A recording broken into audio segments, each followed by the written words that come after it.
What's up, everybody? Good morning, everyone. Uh-oh. Hello. Oh, your Wi-Fi is like zero. You are frozen. You are frozen.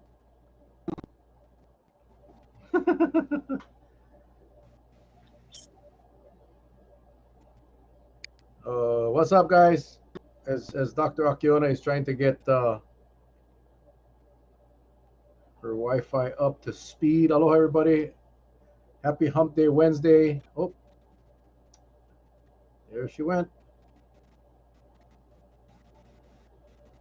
It's National Doctors Day today, guys. So Dr. Miscovich unfortunately could not make it tonight. He texted me about a half an hour ago. He is tied up.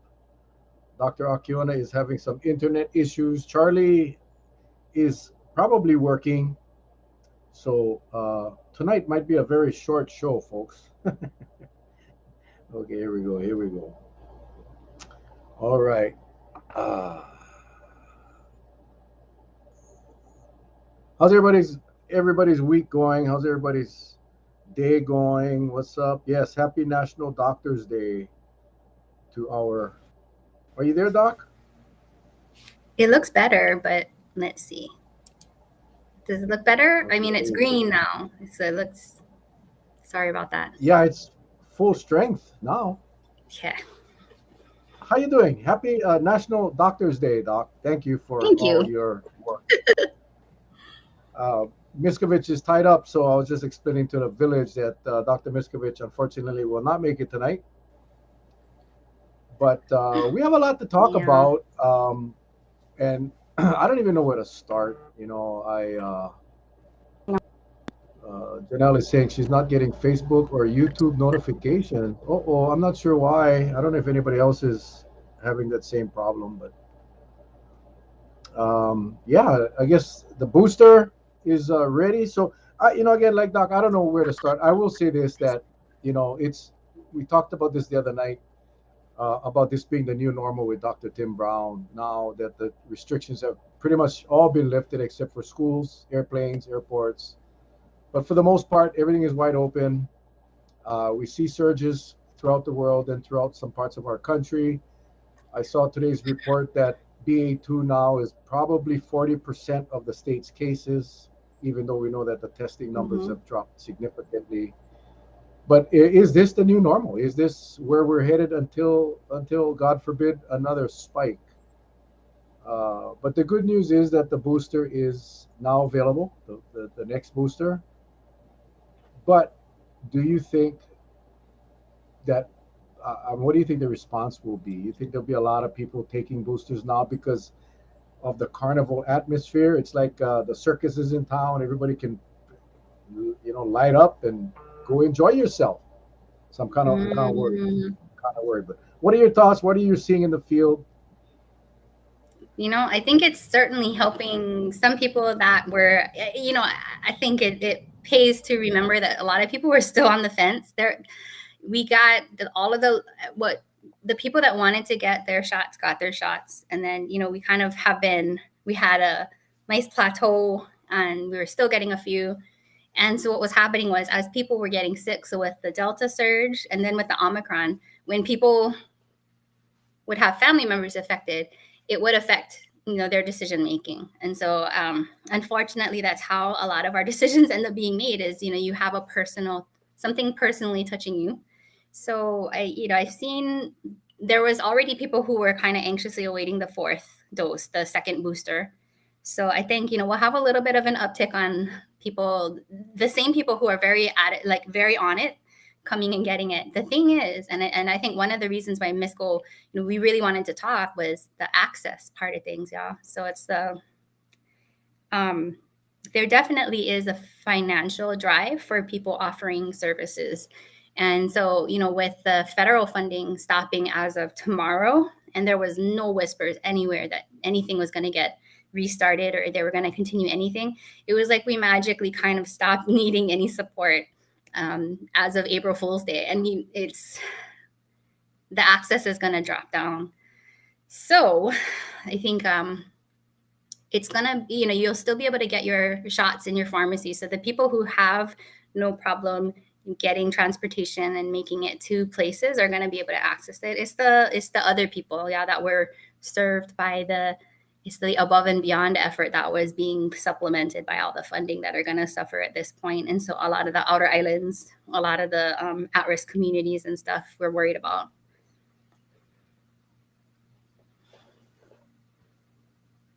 Yeah. Is it just me that cannot hear? Yeah, no, everybody couldn't hear because I had pressed my Okay. mute button. uh, what I was trying to say was, it's been a long day. I gotta tell you, I got on late. I just got on because I was on a work call that went longer. Anyway, but no, what I was gonna say was Dr. Tim Brown, who was on the show on Monday night, had the concerns about the underserved community, the poor communities, the rural communities. He mentioned about the transportation, also the cost now, because Yeah. the federal money has dried up.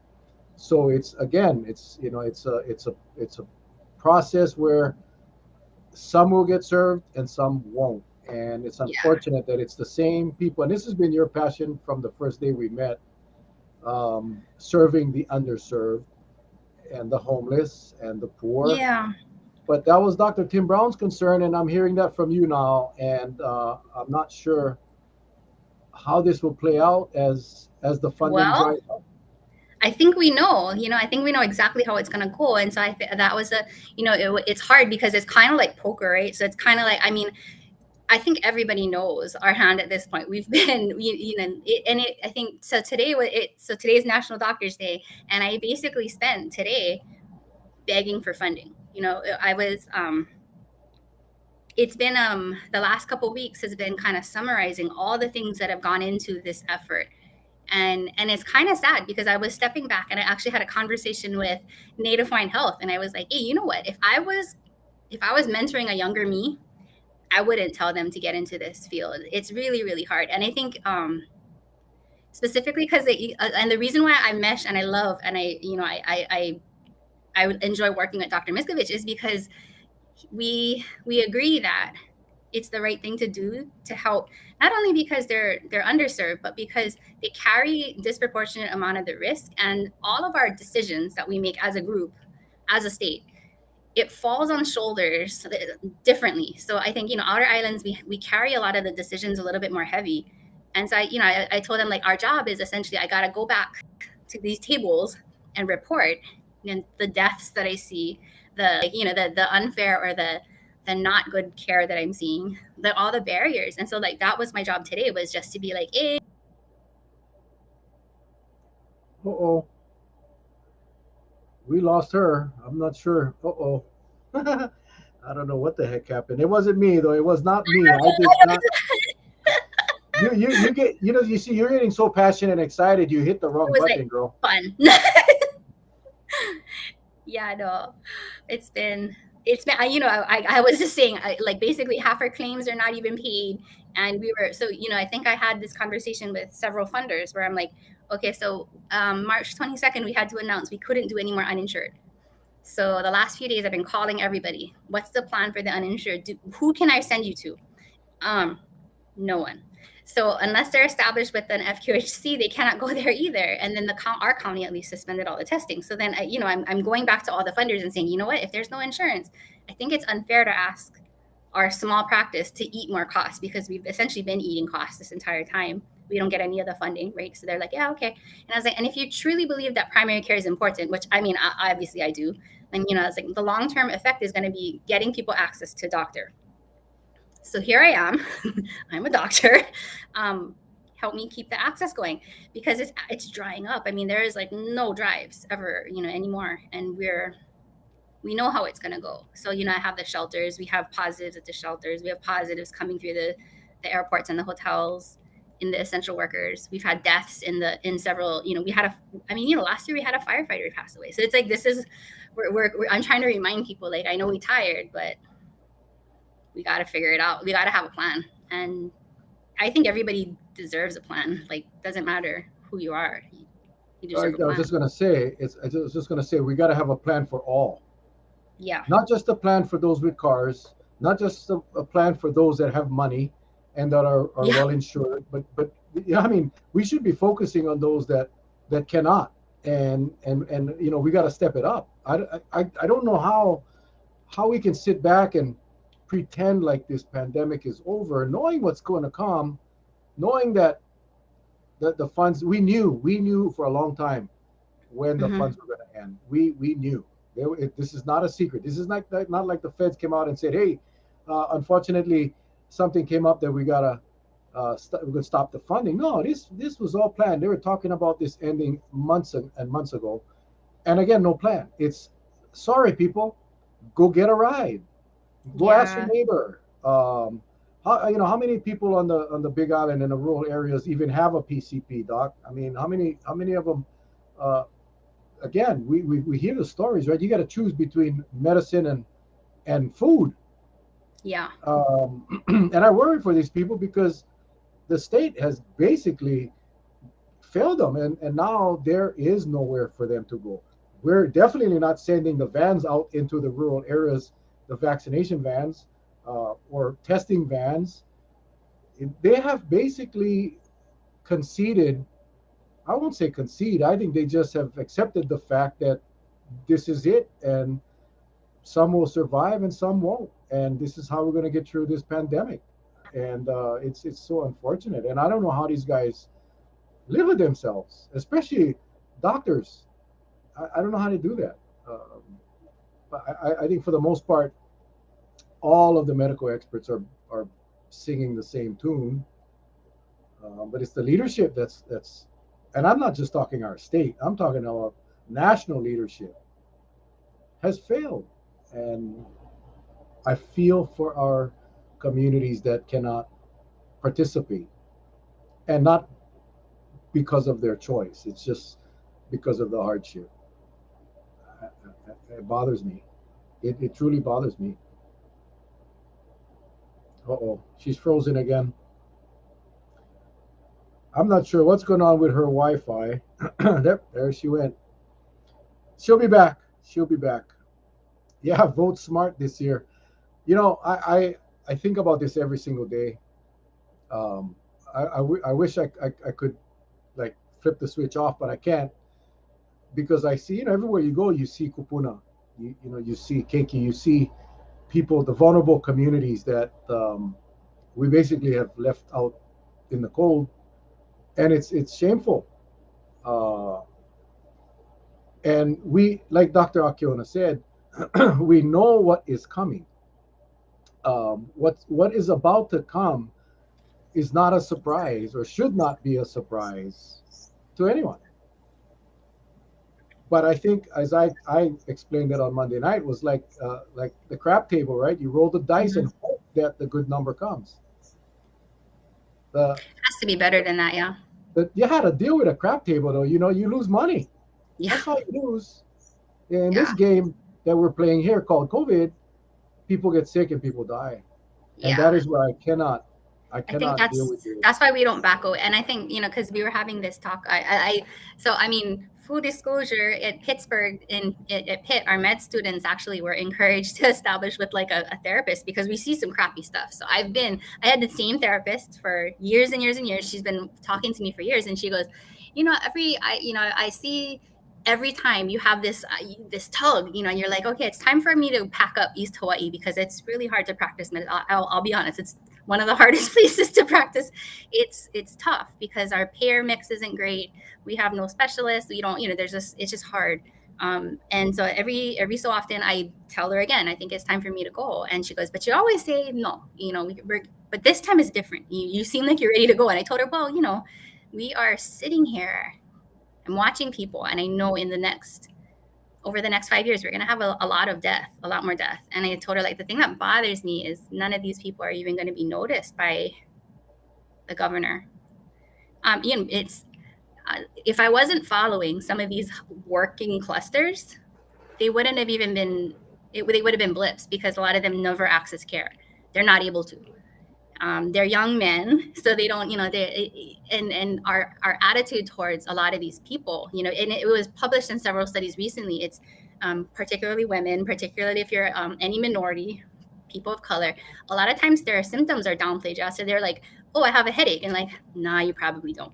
And so, we have men. So a couple of the guys that passed away recently, they were saying, oh man, I just feel like there's like some pressure on my chest. And like for me, I'm like immediately like, you better go to the hospital. But for most people, they're like, you're 30 years old, just go lay down. And then they never wake up, right? And because they had COVID, and your risk for cardiovascular events is elevated for a year. Nobody thinks about that. They don't have access to care, and that's the story for so many people out here. That and it's heartbreaking for me to have to break it to them, to tell them like, you're living a life of high risk because you're middle class. You didn't think that this was going to happen. You have good insurance. You've made all the right choices, but you have zero access to anything. So it's bad. It's like, and again, it's to no fault of their own. I mean, no, people yeah, they're fall on doing hard everything times right. every day. Yeah, Yeah. and it's so sad that we cannot make our way out and get them the help that they need. I did want to just real quick, because there was a question about the Dr. Brown talking about the free test. It's not from your doctor. I'm trying to find that You here. order Dr. it. Brown. Okay, yeah, Dr. Brown mentioned about us being able to get 8 home test kits from our doctors, not from your physicians. It's the insurance companies will Mhm. reimburse you, Yeah. so you have to purchase the tests. In some Mhm. cases, the pharmacies are, and I don't think that's happening. I know it's not happening here in Kauai. I don't know about Oahu or the other islands, but in some places, the pharmacies are actually giving away the test. Yeah. But I have not heard that here. So you would I have saw to a go and flyer at CVS. If you guys go check CVS, some of them. yeah. Yeah. So you have to go and purchase the test. You can buy up to 8 per month, Mhm. and your insurance company will reimburse you. Yeah. That's how it works. So yeah, it's not from the doctors. It's something that the mandate was for insurance companies to reimburse the people. So Home that's how that tests. goes. I hope that answered your Yeah. question. Which also The insurance will reimburse. supports Yeah. people who have money. Yeah. Again, there's so many people that are not insured, and there is, I, how really think about this, right? Okay, maybe the demand for testing has dropped significantly. Okay, well, it has Hmm. because the threat has been is the perception of the threat is Yeah. reduced, right? Because of the Hmm. messaging that, oh, it's all good now, we can go out and blah blah blah. But it's not going to stay that way. And there's going when the Hmm. next surge comes, the demand for testing will go up again. My point is this: why are you closing down? How much does it cost, right, in man hours or woman hours, to keep a testing tent open or a testing site open with maybe 2 employees? See, when the feds were paying the bill, when all the money from the feds were flowing in, it didn't matter, right? We could have them all over the place. We could have vans and tents and clinics and all of that. Heck. But the moment that the state gotta pay, oh, we don't need them no more. We're shutting Yeah. them down. That's disrespectful, to us. Whoa. At the same time, And to about me. spending 350 million dollars for a new stadium on Oahu. Oh yeah, we need that, but we can shut down our testing facilities because the Fed's not paying us the money. Wow, Yeah. shameful. And yes, so totally disrespect for the medical, the healthcare industry. Yeah. Uh, That's what I've been trying to talk. Like that's been my talking points lately. Is in like we have a bunch of kind of more health related issues now because we're talking about all the delayed care and all of the people that need their referrals filled, all the people that need regular care, and I'm like, who do you think going to do that? Like, I mean, nationwide, 1 in 5 physicians have stepped away from medicine, and in Hawaii, and some were accidental, like a couple people had to, but by choice, it's closer to 2 or 3 in 5 are stepping away from medicine. So I was like, what are you thinking? If you're not gonna fix it and you're gonna leave it to us, I was like, there's fewer and fewer of us. And then like, and I told them, I'm like, we are not getting paid. Our claims are not getting paid.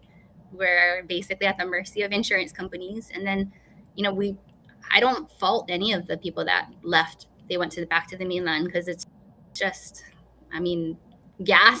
I mean, I told them just the cost of our for our testing and then our home vax, because we cover such a big area. I think one day we drove 800 miles, and that's a lot now, especially just making it to people. And I told them I cannot expect the patients to even drive that far when a lot of them are dependent on public transportation or, family car. A lot of them have lost family members. So it's Yeah, bleak. I know, and we are trying to be optimistic. We really are. And Charlie and I talked about, we've talked about this for a long time now, where we would really wean off of COVID and start going into fun things to talk about and share fun things. And we still want to do that, but we also believe it's important that we give out the information that is necessary.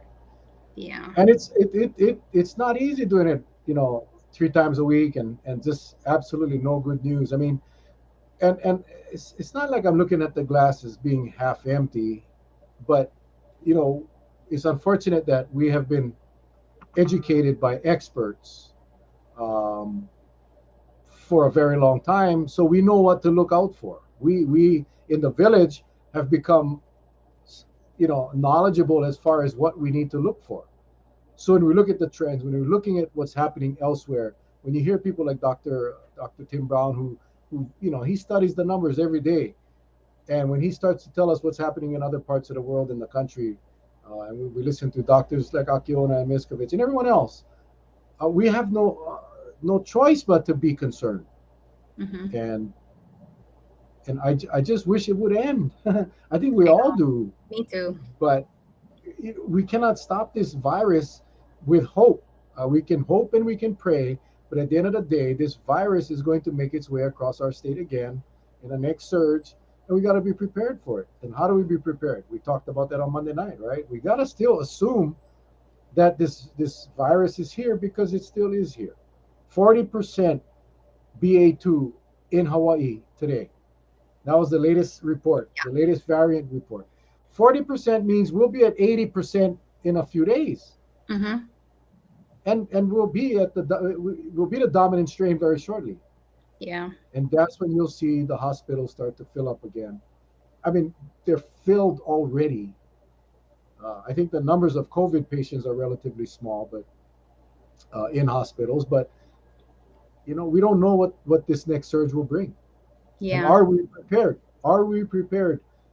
Do we don't revamp up the testing tents again and vaccination clinics? I mean, there is no plan. They plan every morning. I think they get up in the morning, they have their little morning coffee meeting, and that's where they plan for the day's events. It's Groundhog's And Day. that's not, yeah, Yeah. that's definitely not preparing. No. And again, the people suffer. The people suffer. So we'll see. We'll see what happens. Like, I agree with Dr. Brown where he says we'll wait 3 weeks, a month or so. Maybe actually, I think he said 2 months.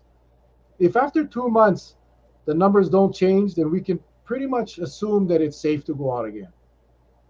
Um, at least to start, Mm-hmm. easing up.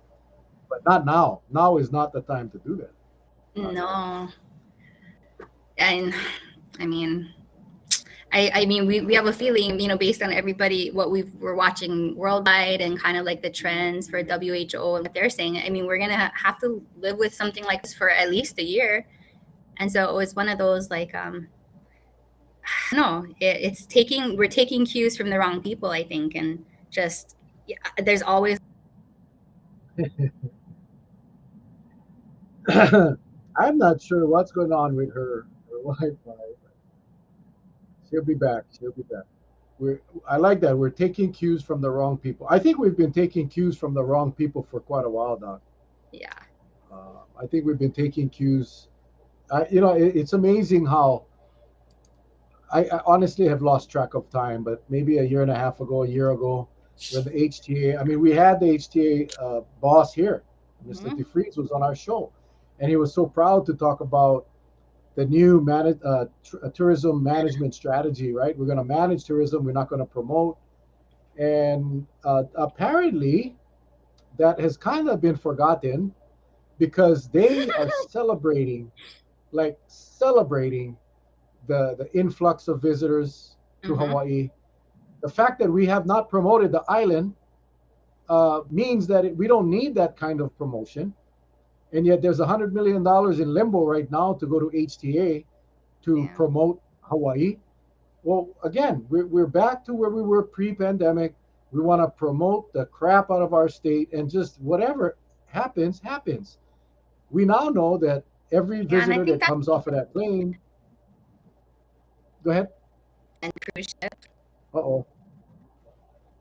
And cruise ships.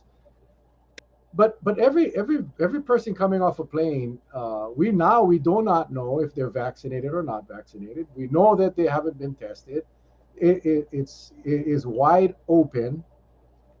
And I think many people in the tourism industry, friends of mine, that will say Hawaii doesn't need to be promoted in any additional promotions. Hawaii is a destination, and I don't know how you could promote one type of visitor over another. Right? Everybody sees the commercials.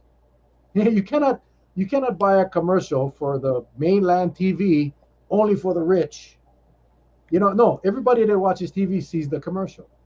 Everybody that listens to the radio hears the same ad. So I don't know how you do that. And it's just a dog and pony show to make the people think that they care.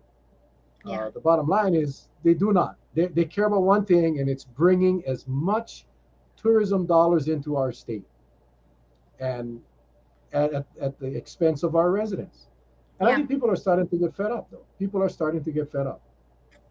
So you try to find the weak spots or the people who have a little bit of kind of moral anchor, and you tell them that some of that money should be spent protecting the frontline workers. Like that should be part of it. If you want to promote tourism, I have no problem if you're going to protect your essential workers. If you give them free healthcare and they're guaranteed access to Paxlovid. I mean, I don't know. It's one of because I bet we're having these conversations. It's like most of these people want to work. It's just it's not safe if we're the way that we're doing it, and we're just leaving them to fend for themselves. $100 million diverted to the healthcare industry for whatever. I mean, it really doesn't matter. Um, would do a lot of good. Imagine $100 million going to serve our kupuna Yeah. in the rural outlying areas. That's a lot of money. I mean, that could be used for that. And yet there's no mention, right? It's No. there's absolutely nothing being funneled that away. There's $100 million that are being proposed for the rainy day fund. Like really, um, okay, but where's our healthcare assistance for our kupuna and our keikio, for anyone Yeah.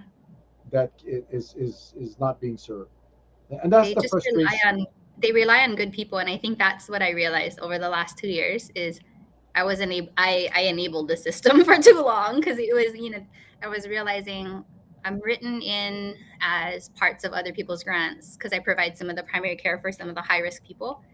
And so I was explaining to one of them and they didn't understand. 15 minutes of my time in front of the patient is 8 to 10 hours we spend asking permission from insurers, and they still don't pay us. So I told them like we're in the hole, and I'm like, how this is not sustainable. Um, I cannot even tell you where all the grant money goes because I didn't get it doesn't pay for me. So it's one of those things. The it Healthcare kind of exists on the backs of people like me who kind of stupidly keep on trying to serve, and so I think part of what we have to do is tell them it costs money. It's like we cannot keep on letting forcing charitable organizations to take care of people. Like during the COVID, when it was peaking down south, a lot of outreach had to be done by private charities. Churches, people, and they would drive water out because we just didn't have enough workers. And so I'm like, to in a sense, that's actually how healthcare works. People, it's not as obvious, but I mean, it's they just kind of patch it through with whatever we can, and then that's acceptable. It's actually not. It's pretty bad. Yeah, well, they have gotten used to. They've basically taken people like yourself for granted that because you all took that Hippocratic oath, you know, that you have made that commitment to give your life to serve, that they just take you guys for granted, and they're so used to not having to fund the bill because of the federal monies. And of course, the federal monies are still, where did it all go? I wish that gets audited one day, but where did all that money go? And they they think it's okay. They I guess they think it's okay to just let people fend for themselves. I disagree. I think, you know, at a time where there is a true financial crisis, and it could be for all kinds of reasons, with the recessions or hurricanes, natural disasters, and there is absolutely no money. Then you lean on those charitable foundations, and you lean on the people like yourself. But you how can you cannot, I guess what I'm trying to say is, you cannot have your cake and eat it too. In other words, you cannot expect these independent or these small medical practices to eat all this cost and at the same time be dropping hundreds and hundreds of millions of dollars to non-emergency needs. I don't know how can they expect people to be okay with that. Uh, it just baffles me. Yeah. I mean, Baff- I had to summarize like what we had done. And I was like, 400,000 tests we did over the last 2 years, and 6,000 vaccinations, which isn't much compared to like the big, but I'm a small group and we go far. It said over 1,000 hours of free basic medical support. So, I mean, I essentially answered every call from the county for 2 years, and that was free because I mean no one paid, and like an additional 350 hours worth of vaccine support for education and outreach, and an additional 250 for our community. It's my time. And so it was kind of crazy because when we talked, I talked with I have a money guy. He was like, there is no other, like profession that would be okay with this. And I was like, I know. I told him like, I know that. He's like, I need you to be ashamed of this. I was like, he goes, I don't want you to feel bad, but you really, this isn't okay. Like, this is the community. They deserve better. Like they don't deserve a burned out physician who was like yeah. this, right? And I was like, yeah. He goes, and you're the community, so you got to understand you deserve better too. And I was like, yeah, okay, but I mean, how do you fix it? Because I told him this is the system. Like I look to my right, I look to my left. There's Capona way the heck over there, but I mean, there's not too many of us. Yeah, like, yep. So Well, and that's why it's National Doctors Day today. yeah. We're celebrating National Doctors Day today. I have water. I'm not even drinking coffee tonight. Oh, I have my Diet Pepsi. Uh, yeah. Cheers. 1100. Oh, that's right. I didn't see today's numbers. Pat, thank you. 1187 cases and 6 new deaths Yeah, in the that's right. last I week. saw George's post. Yeah, I kind of was a rough day today, so I wasn't able to spend time on my phone checking all the posts. But um, 1100. What was that again? 1187 and 6 new deaths. Well, that's not quite a death a day, but that's very close enough for me. Yeah. Um, one death a day, that's not good. And No. my fear is that it'll start it'll start going up, Yeah. and and um, and it's just unfortunate. And I know for a fact that there are many, many, many people that are either asymptomatic or mildly symptomatic, carrying this virus, not testing, Hmm. and with this the contagiousness of BA2. Yeah. Um, the transmission factor is ridiculous. It's not It going to is. take much to overwhelm our state again. Yeah.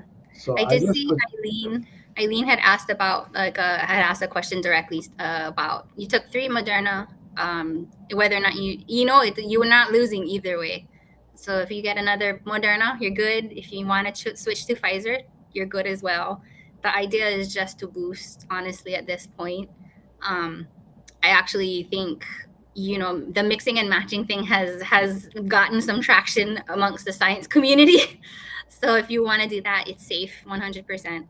But I think the idea is just get that second booster. So I actually had mix and matched, but I'm a Pfizer, so I'm probably my second will be Pfizer. Um, I forget went there was Johnson and Johnson, then I went Moderna. I think my next one I go in Pfizer. Pfizer, yeah, yeah. Yeah, and then right after that one I go in the Snickers. That's how the Snickers. The Snickers, yeah, Yeah, the Snickers. Uncle Charlie he's a strong proponent. Oh, that bugger is boosted to the moon and back with uh, my fear is that hearing. Oops, where did it go? Oh, what happened? My thing scrolls so fast. Oh, my fear is that hearing about deaths won't be bothersome to most and just be an afterthought. I think you're right, Tyson. I think this is like caging an animal for 2 years and then opening the gate Yeah. one time, just you know, not letting the animal out 1 hour, 2 hours, 3 hours at a time until they get acclimated to the freedom. But no, just open them up, let them run loose.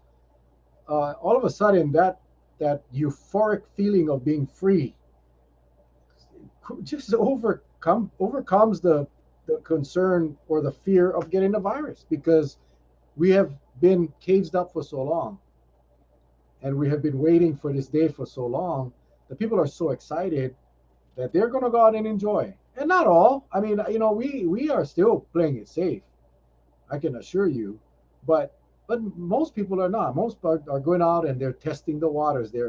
And after a point, if the next surge doesn't come around for a few weeks or a month or two, people are going to be totally relaxed, and they're not going to be prepared. Should we get another should we get another surge? I don't know what's going on, Dr. Akiona. I think we're gonna have to send her a router or something. Maybe a mega router. Anybody, any IT people out there that can help Dr. Akiona out and maybe send her some high-powered mega. There she is again. I don't know what's wrong. I think your internet. Where are you? Like in the mountains or? And it's been like that. Yeah, I don't know. It's raining. It's been raining where I was at, but it's just I don't know. I should have just stayed in the office. No, I mean it's you. At some points you're really crystal clear, and then I can see your meter goes down to yellow and red, and then I know you're gonna lose you. Like it's at yellow right now. So I know. like how far are you? Like are you stealing the Wi-Fi signal from your neighbor down the road or? No, no, it should be right here. Yeah, you're. Uh, That's interesting. Oh well, we'll try our best. We'll try. Oh, Mr. Tavares said Big Island get crappy Wi-Fi. He's on YouTube, so you cannot see the comments to the village. Doctor, you need to unplug it, wait 10 seconds, and replug the router. Not now, later. Yep, there she went. See, she took your advice. Took your advice. You're going to go unplug now. Yeah, Dr. Sherry Marty Yasuna. I have been pleased too, seeing a lot of people wearing their masks outdoors. I think, I don't think you need to be, if you and your family member walking and there's no one around and you're outdoors, absolutely not. I don't think you have to wear a mask. But if you're going to go outdoors into an area with a lot of people that you don't know, definitely if you go indoors, then you should, I mean, common sense, right? Why would you want to take a chance? Why would you want to take a chance on picking up this nasty virus in some indoor setting? I don't know. I don't. I mean, I am a risk taker. I love taking risks. I love doing crazy things. I really do. But this one here, I'm a little leery, a little more paranoid. I went to the office. I still wear my mask. There is no mask mandate now. In our office, when the people are walking outside of their individual offices in the common areas, everyone's wearing a mask. So I think a lot of people are going to be practicing safety, and I think that's going to help in the long run. But there's still a lot of people that aren't. And again, I hate to repeat myself, but they're not being safe because they have been led to believe that it is safe. So it makes you wonder, right?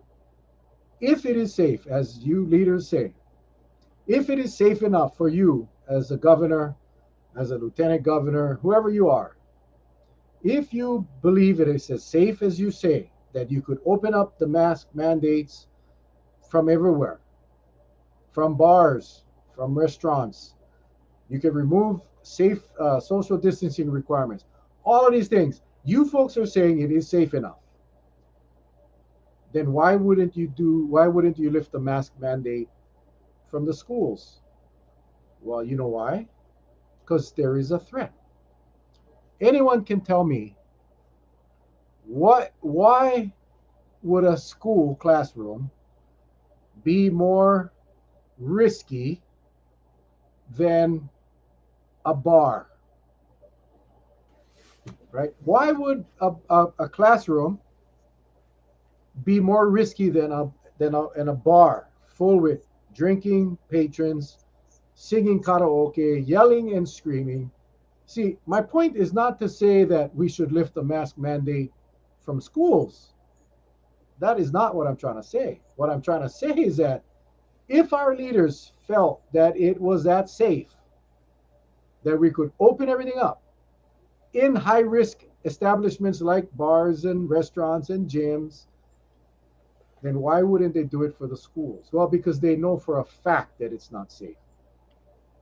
They know for a fact that it's not safe, and our kids are precious gems of the earth, so we're not going to put them at risk.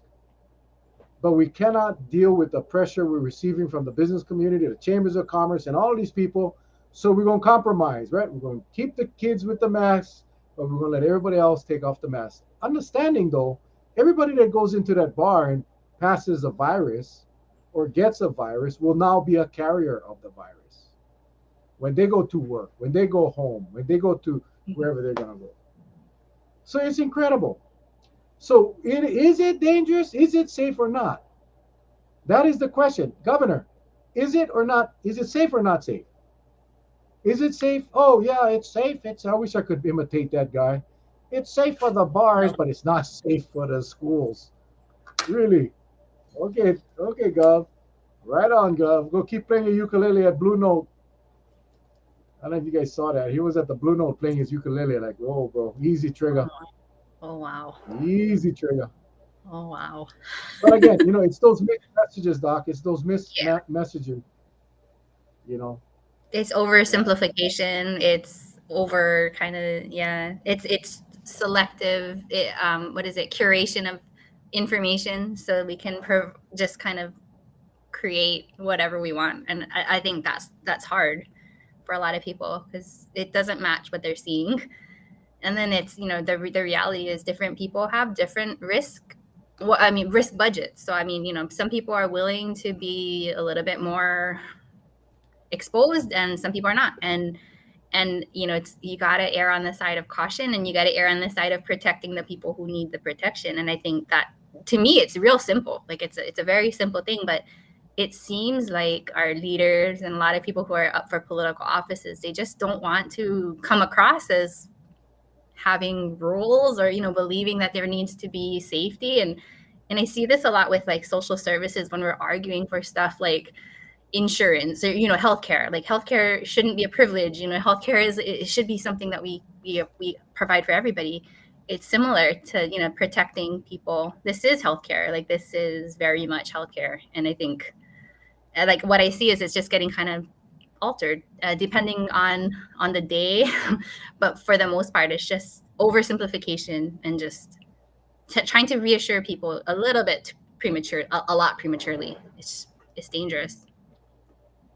yeah, and I see the the easing up on the messaging to inform people that there is still a risk.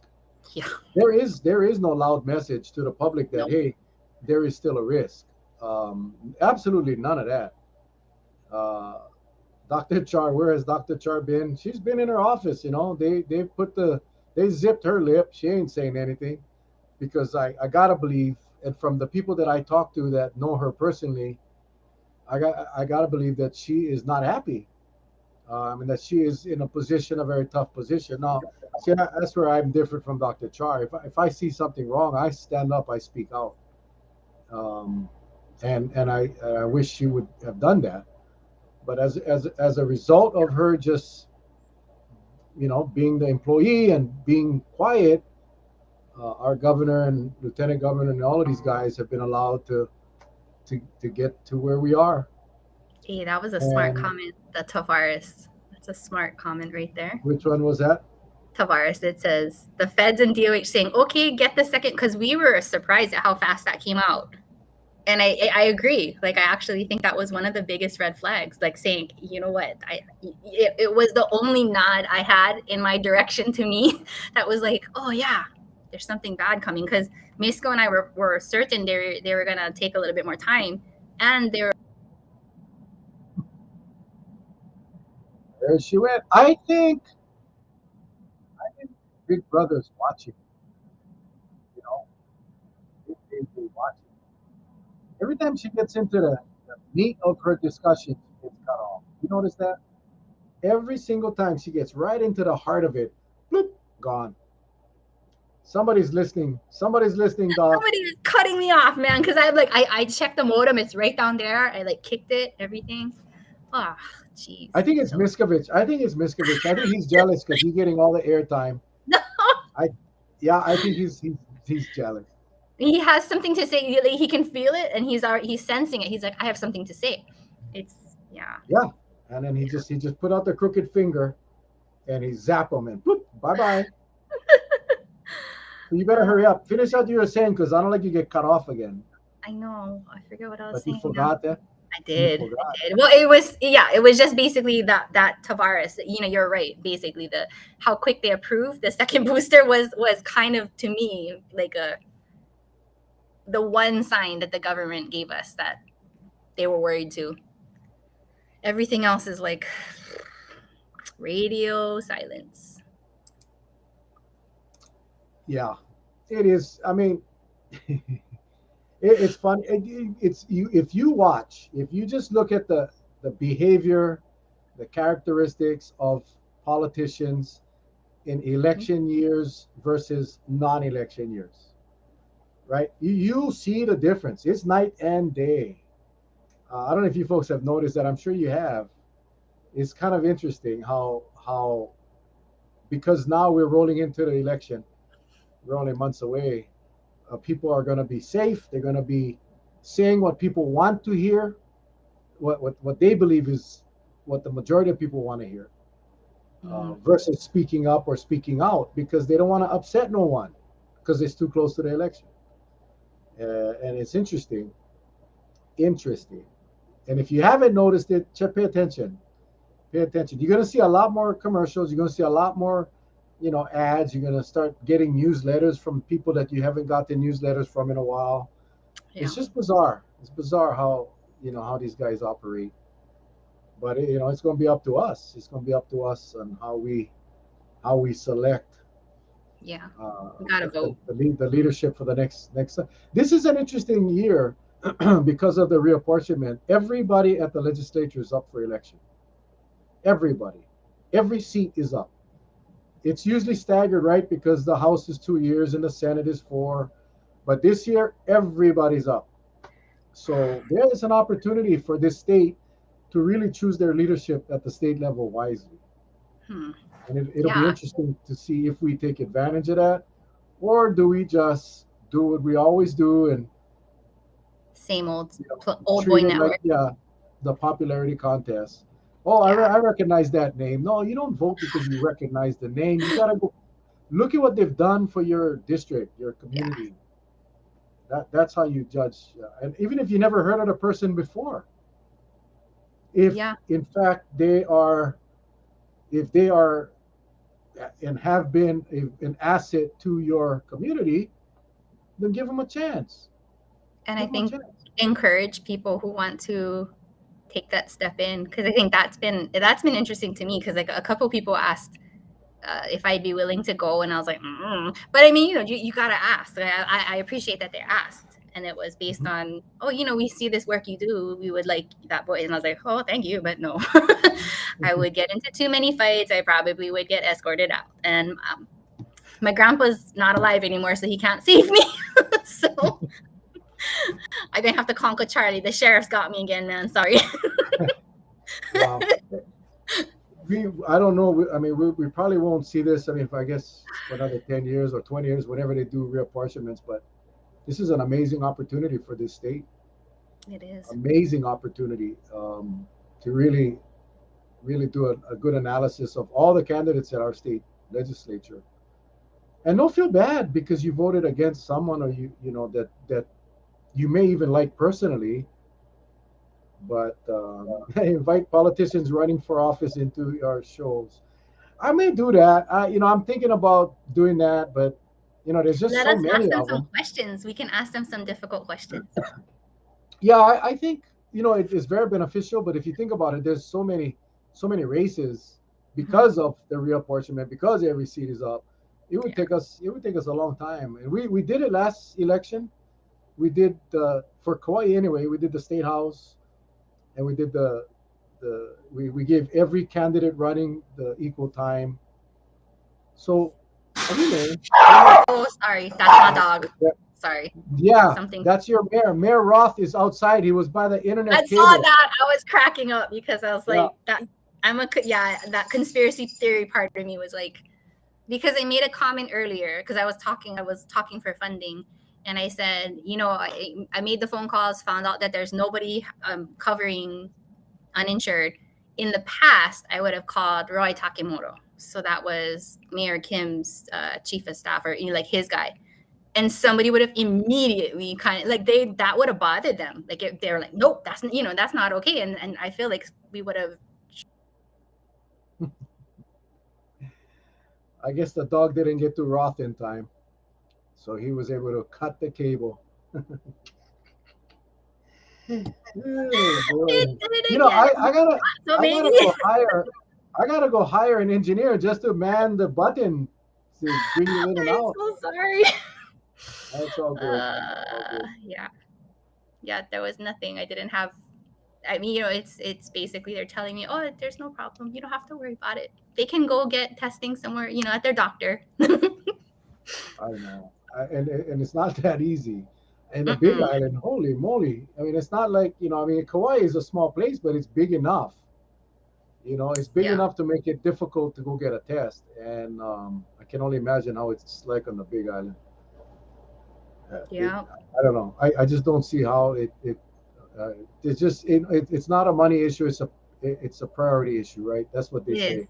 That's what it is. It's never a 100%. money issue.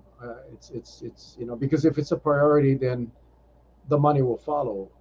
Yeah. There's always something more important than something else, and so they have made the conscious decision to People not are push teasing the my money. watch, George. Wait. George Watch looks like she could push it, and oh yeah, yeah, I know. I know. It's a, it's big. I know. And then I yeah, think it's a big Selena, one. I should send you one of these, the Arculiana. I have a whole bunch of them, so I'm the only nerd that wears it to remind myself. That's a cool one. Where you have a bunch?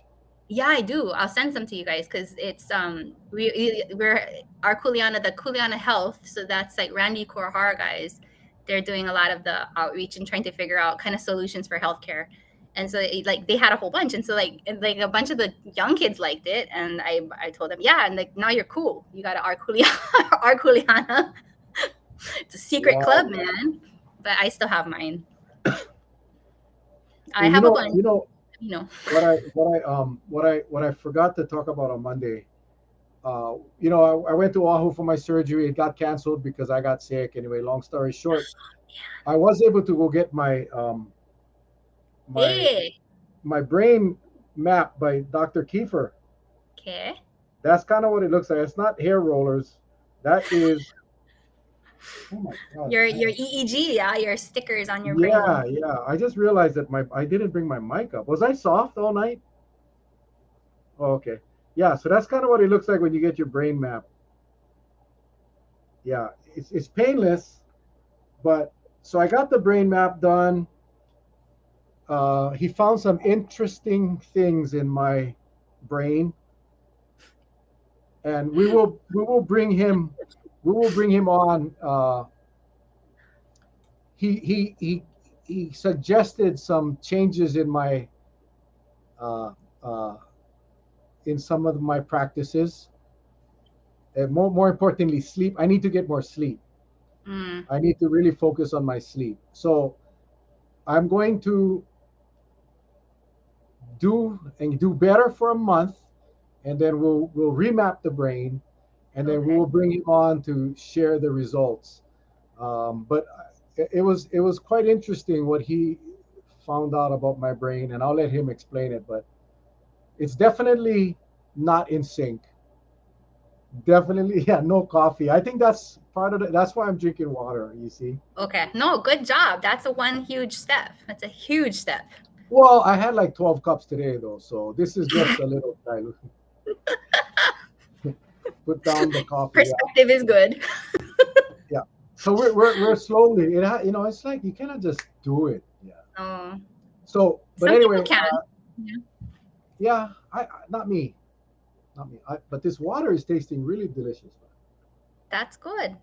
No, it's Ah, one of those things. It's like all the little steps you take, it's yeah. gonna add up. And the thing is, you think about it, and you had a lot of stress recently. I mean, there's a lot happening around you. So I don't doubt that had real, like, you had real stress for a while. Yeah, but I thrive on that. I thrive. I I function know, better I under do stress. too. Yeah, But I it mean, turns out our body actually is telling us, like, yeah, you probably should knock it off. yeah, yeah, yeah. That's kind of what Dr. Kiefer told me.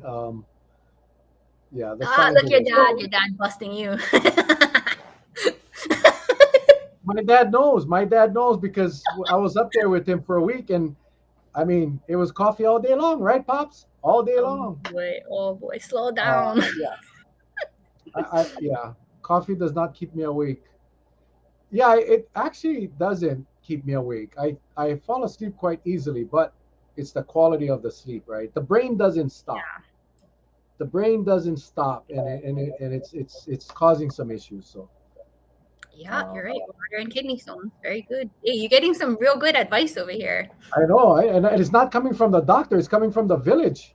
I mean, when you live through stuff like that, you get for like that was one of my patients told me that actually it was one of my drug addicts. He goes, "You cannot tell me nothing. You haven't lived through it." And I was cracking up about that. I was like, "Oh, I can tell you a lot of things," Yeah, but yeah. he did have firsthand experience with the drugs. So, I mean, my dad Well, talks about kidney stones. I mean, he was like, it was the worst. That was the first time I ever seen my dad like cry like that. And you know, I I uh I asked the doctor. I said, Doc, because this kidney stone is two and a half. This dang it, kidney stone is 2.5 millimeters, millimeter. Okay. which means it's 200. No, it's 2.5 centimeters. Oh, it's 2.5 centimeters. Oi. Yeah, which means it's 250 millimeters. It's like a marble. Oh dear. Yeah, Yeah, it's huge. It's huge. huge. So Yeah. The heck, I asked man. I asked the doctor. I said, "Hey, doc, how come I don't have any discomfort?" He says, "No, I'm sure you have discomfort." I said, "I don't. I don't have any discomfort. Thank God. It doesn't. It just doesn't bother me." And he says, "Well, it's because it's been in there so long, and it's been growing over time, and your pain tolerance has basically grown with the stone." So I'm thinking, Doc, are you telling me that I am actually in excruciating pain right now? I just cannot feel it? He said, Yeah. I That's the said, Well, opposite of all the patients I have where they're like in excruciating pain. And I'm like, no, you're not. No. I mean, it's like, okay, maybe it's time to strap them up and go back play football. If I cannot feel kidney stone pain, that means something is is crazy. So Some connection is just not there, yeah. and I think that ties into Kiefer's mapping of my brain. I don't want him to fix my brain because if the part that's not connecting is for pain, I'm okay with that. I'm okay with Yeah. that. Jeez, holy Yeah, moly. 2.5 centimeters. That's like huge. It is. And so And actually it's like usually it's the spasming around that's causing the pain. So usually it's like it starts irritating and then it's kind of like your bowel it wants it out, so it just keeps on squeezing and it's that waves of like intense pain. And I remember my dad like doubling over and oh, so yeah, he's very like tells everybody drink water. Don't once you get one, it's awful. So just make sure you don't get one. It's like, yeah. oh, I mean, I think that the kidney has fallen in love with the stone, so the kidney doesn't want the stone to leave, so he's cuddling them in there, and it's not moving ah, around, so there is no pain. That's kind of how I see it. But then again, holy yeah, moly. I will. It's your body Fine. pushing it out. It's like childbirth. Well, you know what? If this body wanted to push out a 2.5 centimeters kidney stone out of my pee pee, it just ain't gonna happen. Nope. It is not gonna Nope. happen. That's huge. That's And huge. if you gotta go get Coffee on ruler, go look at 2.5 centimeters. and It's huge. huge. It's big. Anyway, Doc, it's 8 o'clock. I want to thank you for joining us tonight. I Sorry. want to I want to wish you and all the doctors on the call happy National Doctors Day. Really, seriously, Doc, thank you for all that you do for the community from day one. All that you folks have done. We cannot thank you enough. And for those that continue to do this day in and day out, thank you, thank you, thank you for your service. And we pray for you guys. Hopefully, we can get through this quickly and really all get back to normal. And when I say normal, I mean true normal. You know, like when we finally have COVID-19 under control. Let's shoot I for hope so. better than normal. Because back then, actually, like pre-COVID was kind of crappy too. So let's go for a little bit above that. Go for it, a little bit I'm with for you, the girl. average. Yeah, and yeah, this has been a horrific 2 years. And I remember after the first year, I said, "Well, God, can't wait for the next one. It can't be worse than this one." Well, it was. Yeah. So we can hope and pray that we get over this soon. So with that, Doc, thank you again to the village. As always, thank you so much. Appreciate you guys for joining us. You guys all stay safe. God bless. And I'm thinking about doing something fun on Friday. I don't know what yet, but we'll figure it out. All right, guys. Take care. Stay safe. God bless. Aloha. Oh, this way. Ah.